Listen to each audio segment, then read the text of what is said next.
ইয়া এগো তো সুন্দর একটা গোলাপ ফুল রোজ ডে তো গেছে গিয়া এখন রোজ ডে গেলে কি হইছে আমরা তো সব সময় রোজ ডে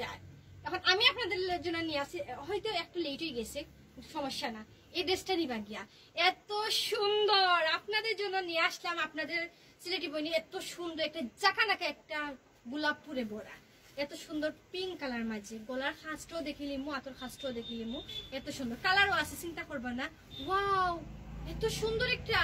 এই ড্রেসটা না কিনলে কিন্তু মিস করবা পরে আমারে বলবা না আপু আরো দিন আনে দিতে পারবো কিন্তু এইরকম সুন্দর ফিনিশিং এর কাজের মাঝে পাইতা না ইউনিক পটা কালেকশন পাইতা না হাতের ডিজাইনটা যেমন সুন্দর যে কোনো ভাবে আপনার পরলেও খুবই সুন্দর লাগবে আমি অন্য আগে পরিলাই আগে পরিয়ে দেখাইলে ক্লিয়ার লাগে ও মাই গড আমার তো যে সুন্দর লাগে আপনার তারও খুবই সুন্দর লাগবে এটার মাঝেও কালারও আছে বাগবানা কালারও নাই দেখুন কত সুন্দর সুন্দর কালার মাঝে আমার আপুতারের খুব সুন্দর লাগবে আপুতারা দেরি না করে ইনবক্সে চলে আসে অ্যাড্রেস ফুল অ্যাড্রেস ফোন নাম্বারে পারচেস করে আল্লাহ